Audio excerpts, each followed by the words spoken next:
ಸಖತ್ ಖಾರ ಬಣ್ಣ ಮತ್ತು ರುಚಿ ಆಚಿ ಚಿಲ್ಲಿ ಪೌಡರ್. ಸರ್, ಬದಲಾವಣೆ ಬಗ್ಗೆ ಹೈಕಮಾಂಡ್ ಹೇಳಿದ್ರೆ ಸರ್, ಹೈಕಮಾಂಡ್ ಹೌದು ಆಗ್ಬೇಕು ಅಥವಾ ಆಗುತ್ತೆ ಆ ತರ ಹೇಳಿದ್ರೆ ವಿರೋಧಗಳಿದಾವೆ ಸರ್. ಅದು ಪಾರ್ಟಿ ಕೆಲಸ. ಅದನ್ನ ನೋಡೋದು ವಿರೋಧ ಇದೆಯಾ ಪರವಾಗಿದೆಯಾ ಅದನ್ನು ನೋಡೋಂಥ ಪ್ರಯತ್ನ ಪಕ್ಷ ಮಾಡಬೇಕಾಗುತ್ತೆ. ನಾವು ಇಂಡಿವಿಜುವಲ್ ಹೇಳೋಕ್ಕಾಗಲ್ಲ.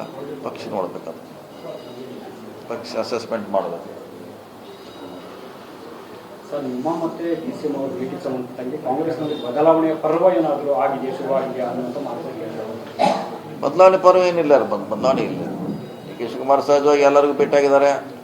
ಕೆಲವು ಕಡೆ ಅವ್ರ ಮನೆಗೆ ಕರ್ಸ್ಕೊಂಡು ಭೇಟಿಯಾಗಿದ್ದಾರೆ, ಕೆಲವು ಕಡೆ ಹೊರಗಡೆ ಭೇಟಿಯಾಗಿದ್ದಾರೆ. ಅಂಥ ಭೇಟಿ ನಮ್ಮದು ಒಂದು ಕೂಡ ಅಷ್ಟೇ ಭೇಟಿ.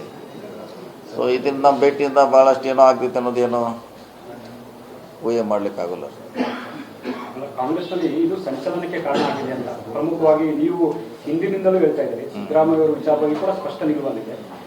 ಬೇರೆ ಬೇರೆ ವಿಚಾರಗಳು ಸ್ಪಷ್ಟ ನಿಲುವನ್ನು ತೋರಿಸ್ತಾ ಇದೆ. ಈಗ ಡಿ ಕೆ ಶಿವಕುಮಾರ್ ಅವರ ಭೇಟಿಗೆ ಸಂಬಂಧಪಟ್ಟಾಗ ಈಗ ಭೇಟಿ ಅದಷ್ಟೇ. ಅದರಲ್ಲೇನು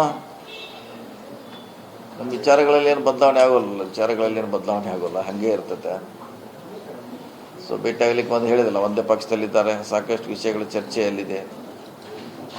ಅದು ಡೆವಲಪ್ಮೆಂಟ್ ಇರ್ಬೋದು, ಮುಂದಿನ ಚುನಾವಣೆ ಬಗ್ಗೆ ಇರ್ಬೋದು, ಚರ್ಚೆ ಆಗ್ತದೆ. ಪರಮೇಶ್ವರ್ ಅವರು ಸೀನಿಯಾರಿಟಿ ಕ್ಲೇಮ್ ಮಾಡಿದ್ದಾರೆ. 2013 ನಾನು 8 ವರ್ಷ ಅಧ್ಯಕ್ಷನಾಗಿದ್ದೆ, ನನ್ನ ನೇತೃತ್ವದಲ್ಲಿ ಅಧಿಕಾರಕ್ಕೆ ಬಂದಿತ್ತು. ಹಾಗಾಗಿ ನಾನು ಕೂಡ ಸಿಎಂ ಆಕಾಂಕ್ಷಿ ಅನ್ನೋ ಒಂದು ಮಾತನ್ನು ಹೇಳಿದ್ದಾರೆ. ಕ್ಲೇಮ್ ಮಾಡಿದ್ದಾರೆ, ಅವರು ಮಾಡಿದ್ದಾರೆ ಸರ್. ಅವರು ಹೇಳಿದ್ದಾರೆ 8 ವರ್ಷ ಅವರು ಅಧ್ಯಕ್ಷರ ಕೆಲಸ ಮಾಡಿದ್ದಾರೆ. ಅವರು ಕೂಡ ಕ್ಲೇಮ್ ಮಾಡಿದ್ರೆ ತಪ್ಪಿಲ್ಲ ಅಂತ ಮೊನ್ನೆ ಬೆಳಗಾವಿಯಲ್ಲಿ ಕೂಡ ನಾವು ಹೇಳಿದ್ದೀವಿ. ಸೊ ಈಗ ಅವ್ರು ಅದನ್ನ ಹೇಳ್ತೇವೆ, ಅವರು ಸೀನಿಯರಿಟಿ ಇದೆ, ತಪ್ಪೇನಾದ್ರೆ ಅಂತಿಮವಾಗಿ ಯಾರು ಮಾಡೋರು? ಫೈನಲ್ ಡೆಲ್ಲಿಯಲ್ಲಿ ಮಾಡ್ತಾರೆ. ನಮ್ದು ಏನಿದ್ರೆ ಕ್ಲೇಮ್ ಅಷ್ಟೇ. ಆಪ್ಷನ್ ನೋಡ್ತಾ ಇದ್ದಾರೆ ಕೆಲ ಸಚಿವರು ಅದೇ ಅಭಿಪ್ರಾಯ ಇದೆ. ಖರ್ಗೆ ಅವರು ಬಂದ್ರೆ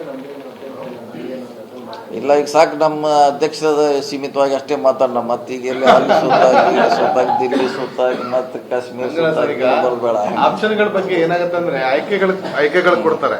ಈಗ ಪಕ್ಷದ ವರಿಷ್ಠ ಏನಾದ್ರೆ ಇವ್ರು ಬೇಡ ಅಂತಂದ್ರೆ ಮೂರನೇ ಆಪ್ಷನ್ ಏನಾದ್ರು ಇದ್ರೆ ಅದ್ರಲ್ಲಿ ನೀವಾಗಿರ್ಬೋದಾ, ಪರಮೇಶ್ವರ್ ಆಗಿರ್ಬೋದಾ ಅಥವಾ ಖರ್ಗೆ ಆಗಿರ್ಬೋದಾ ಅಂತ ಅನ್ನೋದು ಕುತೂಹಲ ಜನರು ಕಾರ್ಯಕರ್ತರಿಗೂ ಇದೆ, ನಮಗೂ ಇದೆ. ಅಂತ ಸನ್ನಿವೇಶ ಬಂದಿಲ್ಲ ಅಂತಂದ್ರೆ ಹೇಳಿದ್ರು. ನಾವು ಬಂದಾಗ ಅದ್ರ ಬಗ್ಗೆ ಚರ್ಚೆ ಮಾಡೋಣ. ಬಂದೇ ಇಲ್ಲ. ಈಗ ಬರ್ದೆ ಹಂಗೆ ಸುಮ್ಮ ಕೋರ್ಟ್ ಹೊಲಿಸೋದು ಕೂತ್ ನಾವು ಯಾವಾಗ ಗೆಲ್ತಾರೆ ಗವರ್ನರ್ ಅಂದ್ರೆ ಏನ್ ಮಾಡೋದು? ಕೋರ್ಟ್ ಕಳಿಲಿಕ್ಕಾಗಲ್ಲ, ಹಾಕ್ಲಿಕ್ಕಾಗಲ್ಲ, ಹಂಗಾಗಿದೆ. ಸರ್, ಹಾಗಾದ್ರೆ ನಿಮ್ಮ ನಿಲುವಿನಲ್ಲಿ ಯಾವುದೇ ಬದಲಾವಣೆ ಇಲ್ವಾ ಸರ್? ನಾವು ಪಕ್ಷದ ಜೊತೆ ಇದ್ದೀವಿ. ಪಕ್ಷದ ಜೊತೆ ಇರ್ತೀವಿ. ಪಕ್ಷದ ನಿರ್ಧಾರಕ್ಕೆ ಎಲ್ಲರೂ ಬದ್ಧರಾಗಿರ್ತೀವಿ. ಸೊ ಯಾರು ಯಾವ ಜವಾಬ್ದಾರಿ ಕೊಡ್ತಾರೋ ಅದನ್ನು ನಾವು ಇಂದು ಕೂಡ ನಿಭಾಯಿಸಿದ್ವಿ.